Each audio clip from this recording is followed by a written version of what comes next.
A dozen First Nations come together to speak out against a possible nuclear waste repository. Good evening and thank you for joining us. 12 First Nations here in northwestern Ontario have banded together to oppose the storage and transportation of nuclear waste here in this region. A protest was held this afternoon at Waverley Park, specifically to speak out against the proposed storage site near Ignace. Joel Mendelson joins us in studio with more. Joel? Riley, the First Nations are worried about the potential risks associated with nuclear waste. The concern is heightened because of the experiences that Grassy Narrows First Nation endured due to mercury contamination in the Wabigoon River.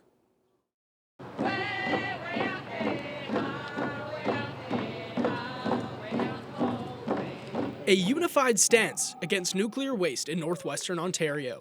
Both governments, I'll say, they have to hear the voice of the people.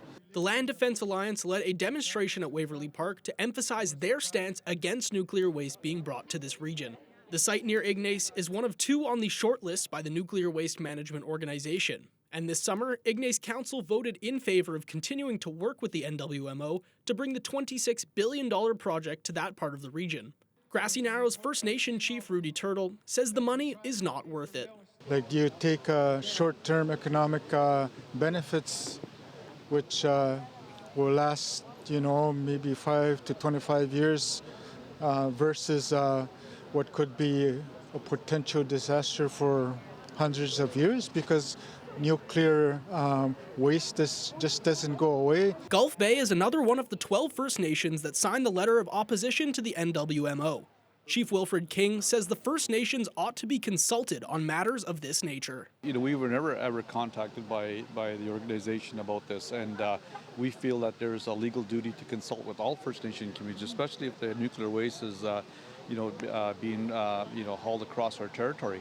Grassy Narrows has first-hand experience in this matter. Industrial discharge from a paper mill in Dryden has contaminated the Wabigoon River for decades, and one study estimated that 90% of the community suffers from some degree of mercury poisoning. That is why Chrissy Isaacs travels throughout Ontario to inform people of the dangers of toxic pollution.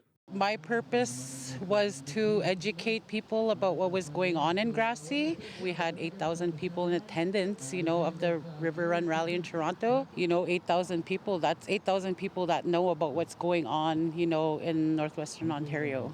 The NWMO is aiming to select a preferred site for the facility by the end of 2024. Joel Mendelson, TBT News. A Thunder Bay police officer has been found guilty of assault causing bodily harm after his trial at the city courthouse back in July.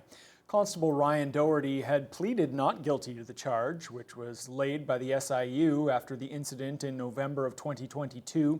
Staff at the regional hospital had been dealing with a 60-year-old mental health patient who was brought there by police and later wandered away. Doherty was asked to locate the man and return him to the hospital. But during their interaction on Oliver Road, the victim was punched 4 times in the head, causing him to suffer a fractured nose and a concussion. The judge delivered a guilty verdict last week. Doherty will be back in court next week to set a date for a sentencing hearing. The full details can be found on tbnewswatch.com. A 32-year-old from Ajax, Ontario faces drug trafficking charges after police raided a home on Sleeping Giant Parkway on Thunder Bay's waterfront. Members of the OPP-led Joint Forces Guns and Gangs unit seized about 380 grams of cocaine, more than $20,000 in cash, and some fraudulent ID. The accused remains in custody pending a court appearance on Friday. The OPP says Thunder Bay Police, Nishnawbe-Aski Police, and the RCMP were all involved in the bust. An 8-year-old boy and his family are calling for a safer recreational trail at Chapels Park after the boy was struck by a golf ball while bicycling there on Monday. The boy was hit in the chest by an errant drive and says he no longer wants to ride his bike at Chapels. Jonathan Wilson has more. I don't want other people to get hurt. 8-year-old Jude O'Brien Harris was cycling on the bike path with his mom and 2 siblings on Monday afternoon when he was struck by a golf ball coming in at high speed from the nearby Chapels Golf Course. So I was just riding my bike over somewhere over there, and then this golf ball hit me. So I got off my bike and I looked at it, and it was like this big welt. So I called my mom and I couldn't breathe, and it really, really hurt. Jude's father, Jesse Harris, says he was shocked and scared when he got the phone call about what happened. I heard Jude got hurt and I didn't know how bad it was. Just all these things went through my head, like, did he get hit in the head or the heart? And he got hit in the chest, luckily, just a couple inches away from his heart. So I was just really worried. I don't want this to happen ever again to really anyone. The spot where Jude was struck with the golf ball was on a section of the pedestrian trail closest to the 10th hole at Chapel's golf course. The edge of the fairway on that hole is just 25 meters from the busy path, which circles around Chapel's Park. The golf course currently has netting around its driving range, but not along the 1st and 10th holes, which both run next to the pedestrian trail. Jude and his dad say they want to see something done to make the trail safer for users. I think they should put up warning signs and maybe think about a net. There's blind spots. I think it's a little close to where the people are walking, biking, running, and it's actually really concerning. And there's trees, so you can't really see what's happening. I'm sure someone would have a good idea of what can be done, but something does need to be done. Jude's mother reported the incident immediately to the front desk at Chapel's golf course. City Parks and Open Spaces manager Corey Halverson says they're looking into potential changes at Chapel's. The city was informed of the unfortunate incident over the weekend. We're committed to community safety. We're going to be reviewing this specific situation to determine what potential safety measures should be explored, if any.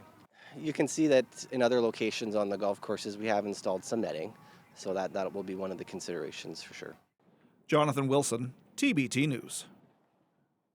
The Paramount Theater building has undergone a lot of changes over the past few months, and officials are now ready to show it off to the public. A grand opening will be held this Saturday for the new restaurant and bar, and the Paramount will start offering movies again as well. Jaden Billick reports.